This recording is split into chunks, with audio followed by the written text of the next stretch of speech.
Hey everybody, my name's Tyler, and we are in a new series today called In My Opinion.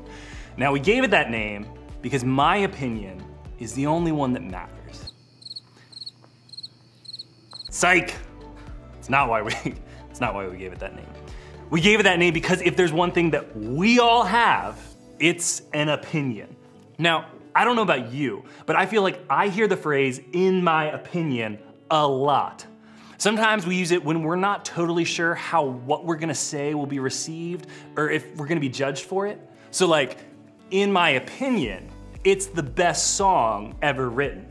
Or like, in my opinion, those are the coolest sneakers I've ever seen. Or, in my opinion, that math test was awful. The one with the long division. I hate long division. We might use that phrase when we don't want other people to judge us, but it works both ways. Sometimes we use it to give ourselves permission to be the ones passing judgment. Like adding in a quick, well, in my opinion, makes us feel free to say whatever we really think. In my opinion, she's too clingy. In my opinion, that guy's a real jerk. In my opinion, that movie is so nerdy. See, on their own, those thoughts are merely judgments we've made about other people. But when we present them as opinions, we suddenly feel better about sharing them. So just to be clear, there's nothing wrong with having an opinion, both having one and sharing one. The problem is that sometimes what we call an opinion is really just a judgment. It's something negative that we think or say about someone else. And when we start spreading those opinions around, well, then we've got a problem. You don't need me to tell you this, do you? You know exactly how much time people spend spreading their opinions around. You know better than most just how often students talk or gossip about each other. So why is it that we find gossip such an easy thing to do? Why do we feel so free to talk about each other? Well, I think honestly, it's for a few reasons. For starters, I think sometimes our insecurities, yes, I have insecurities, you do too. Well, insecurities sometimes motivate us to gossip. We talk about other people so that nobody points out what's wrong with us. After all, it's easier to focus on the insecurity of others than let them know what we're insecure about. Or maybe we gossip because it's a way to bond with our friends. If we can contribute to the conversation with a good piece of gossip, we feel like we've got an in with the people that we're talking to. And isn't it better to feel in than it is to feel out? Maybe we gossip because honestly, it's fun. We like to be the first to know a good story or crazy rumor or piece of information about someone else. There's just something exciting about being in the middle of the stuff that's happening at school or in our friend group or maybe even in our family. And because of that, we talk about it. Or maybe, for some of us, gossip is about competition. We want to be the best or the coolest or the most popular. And in order to get there, we feel like we have to cut other people down. We have to talk badly about others to show that we're the best. Or maybe, and this one is tricky, sometimes we gossip because it's true. Those opinions we share aren't just opinions, they're facts. That guy really did date that girl. That kid in your science class did really cheat on that test. That guy actually did show up at that party this weekend. That student in your small group definitely did get caught doing something they weren't supposed to do. Because it's true, we think it's okay to talk about. After all, they kind of brought it on themselves, right? And what's trickier than that is that sometimes we don't mean any harm with what we say. Our intentions aren't bad. We all talk to our friends about everything, and that includes the latest gossip.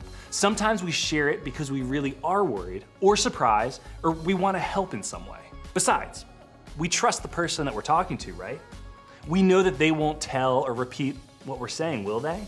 How many of your conversations that include gossip start with a sentence like this? I'm not supposed to tell anyone this, but But so like the reality is that the gossip is a huge part of our current culture. We have TV shows and podcasts and other forms of entertainment that are basically centered around the idea that it's okay to gossip and judge people. Some celebrities build their entire brand on being talked about. They don't mind being the center of gossip because it means they're the center of attention. And social media? Honestly, the comment section could just be called like the gossip section on some posts. Maybe you even see this at church or at home or at your school. Your parents, your teachers, your coaches, your small group leaders, they gossip around you, so could it really be that big of a deal? I think we all know the answer to that question is yes. We know because we've seen gossip go so bad. We've seen the consequences and the hurt and the embarrassment it's brought on somebody else. Maybe we've even experienced it ourselves. But is there anything that we can do to change it? If gossip is such a big part of our culture, how are we supposed to keep from doing it? Today, we're gonna look at a verse from the Bible written by a guy known as the Apostle Paul. So Paul was a leader in the early Christian church. He had a lot of influence that spread Christianity all around the world. Because of that, he often wrote letters to encourage the Christian churches of his time. A lot of those letters are part of what is called the New Testament in the Bible. The verse we're gonna look at today is from a book called Ephesians, which is actually a letter Paul wrote to the church in the city of Ephesus. Paul wanted to encourage the believers there to live differently than the people around them. One of the areas where Paul wanted his fellow Jesus followers to live differently was the way that they spoke. Here's what he wrote. Don't use foul or abusive language. See, when Paul used the phrase foul and abusive language here, he wasn't just talking about like cuss words or harsh words or mean names. He was talking about any language that hurts, breaks down, and damages friendships, relationships, and influence. In fact, the Greek word he used here actually translates to mean rotten. Have you ever seen a piece of rotten fruit?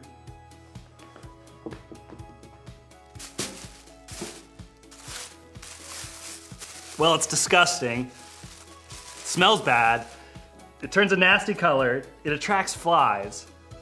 How I said it smells bad, really bad. That is tough.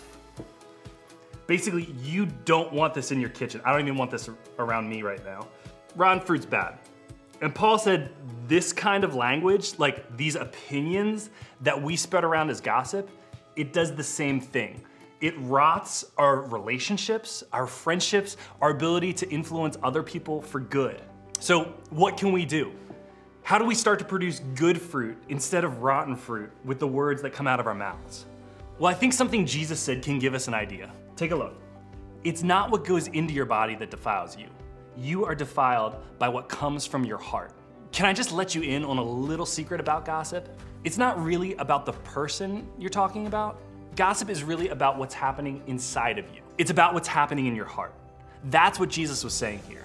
When we use language that hurts or speaks badly about somebody else, the kind of language that rots, that's happening because of something similar, something rotten going on in our own hearts. When you talk badly about someone or speak with the intention of hurting or embarrassing or just shaming them, it doesn't necessarily show something rotten about that person. It shows that something rotten's happening inside of you. Now, I don't know about you, but that's not the kind of fruit I want to produce in my life.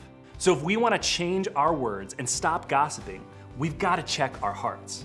We've got to ask ourselves, what's going on inside of us that makes us want to say those things? And then we've got to make a choice to change our language. But here's the truth. When it comes to gossip, you can choose not to participate. You can choose not to speak words that hurt or shame or embarrass someone else. And here's what I love about this. Paul didn't leave us to figure it out on our own. If we go back to his letter one more time, he gives us a tip on exactly the kind of language we can choose that's not only better for the other person, but better for ourselves. He says, let everything you say be good and helpful, so that your words will be an encouragement to those who hear them. So instead of gossiping, Paul says we can choose words that are good and that are helpful. We can choose to say things that encourage not just the people that we're talking about, but anyone else who hears what we say. In other words, we can choose words that help others, not words that hurt others. When you love and care about other people first, when that's the attitude in your heart, you'll stop yourself from saying the negative things. You'll think about them before you. You'll stop the gossip before it starts. So remember, Choose words that help others, not words that hurt others. Gossip is going to be all around you, and everyone else might be doing it. But you get to choose if you contribute or not. In fact, you have the power not to do what everyone else is doing. You have the power to choose words that build up instead of tear people down. I'm not saying it's going to be easy, but just because gossip is fun or natural or true doesn't mean it's good. And you don't have to do this on your own.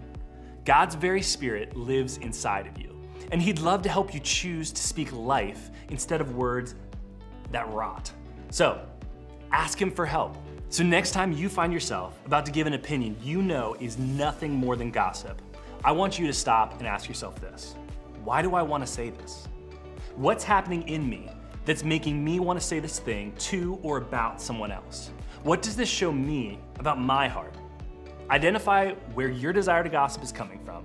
Then, give yourself a new filter for your words. Use the one Paul gave us by asking, is this helpful? Is what you're about to say helpful to somebody else? Is it going to build up or encourage? Is it going to bring good fruit instead of this? If the answer to any of those questions is no, then that's probably a sign that you don't need to say it. Let that stop you from saying it. We should choose words that help others, not words that hurt others. So today, I want you to think about this. What's one reason I tend to gossip?